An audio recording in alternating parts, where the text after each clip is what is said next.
February isn't just about Valentine's Day. The American Heart Association has also dubbed it American Heart Month. They're hoping to get people, especially women, to pay more attention to their heart health. So important, here to educate us on heart health and guide us through what tests women should take decade by decade is cardiologist Nieca Goldberg of the NYU Langone Medical Center. So good morning, doctor. Good morning. How are you? Great. How are you? Fine. I was going to tell you that walking your dog is a healthy heart activity. Well, Absolutely. he should take this dog out because she could use a walk. She could drop use a walk right yeah. now. Yeah. Poor girl. So everybody knows that heart health is so important, but why so?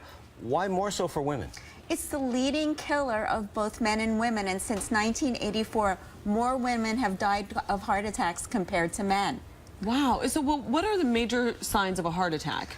Well, there's the Hollywood heart attack, where there's the crushing pressure in the center of the chest radiating down the left arm up the jaw. But oftentimes in women, what they experience is shortness of breath, as if they ran a marathon but they didn't even make a move. Or the pressure is lower down in the chest. I can't tell you how many women have told me they thought it was a stomach ache, so they didn't bother going to the hospital. Wow.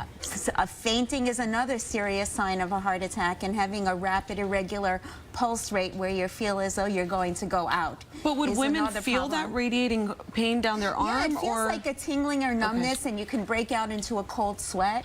And if you are experiencing any of those symptoms when you're at rest or it wakes you up from your sleep, what you need to do is call 911. Don't go on the internet. Don't waste time calling your best girlfriend. Call 911. And you can also chew an aspirin. But isn't there kind of a gender problem here? Because women, I read a study where they ignore these symptoms because they're just so busy, they're so stressed anywhere, and you, like you say, maybe it's a stomach ache, maybe it's this, maybe it's that. Yeah, and they worry about feeling silly when they get to the hospital. Like, what if it's not a heart attack? Then people will think I'm wrong and I feel silly or stupid. But you can't worry about that. In fact, there have been studies that show women take an hour extra to get out of the house after EMS has arrived, because they're saying, maybe I feel better, who's going to take care of my family? Really? So they're almost fighting the help. Right. They're fighting the help.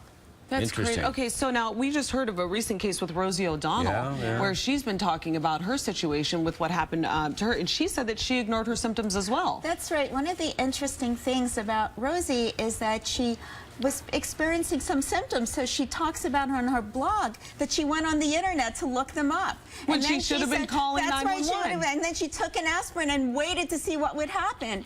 You know, if you're thinking about taking an aspirin, you must call 911. Don't wait. And there's something else that we have to recognize. You know, heart attack is the #1 killer of women, but stroke is the #4 killer of women.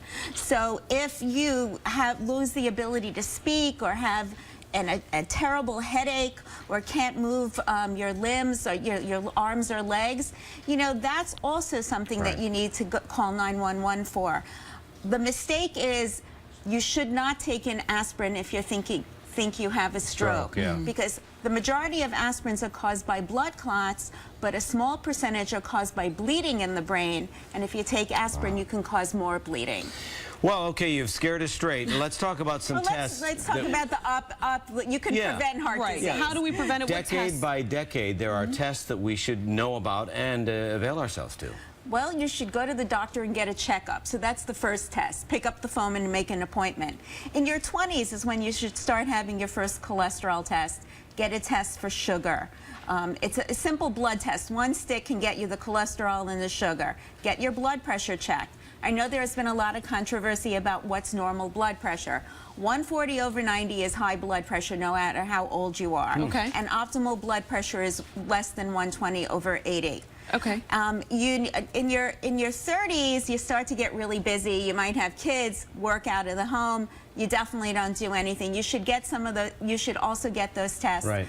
What about 40 to 50? In 40s to 50s, in addition to those tests, I also get an electrocardiogram to see if there's any previous heart muscle damage, a urine analysis to test for some proteins in the urine that can tell us whether or not you're at high risk.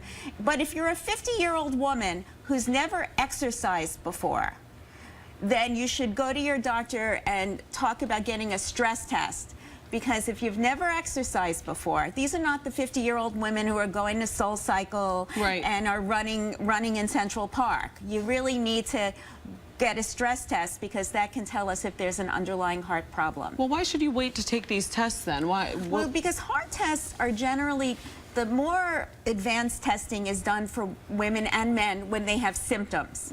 So if you have shortness of breath or chest discomfort, that kind of comes on when you're exercising but goes away, that's the time you need to go to the doctor. These are good things to look out for. Absolutely. Well, Dr. Nieca Goldberg, thank you so much for coming on the couch, and we appreciate you sharing that information. Thank you so much.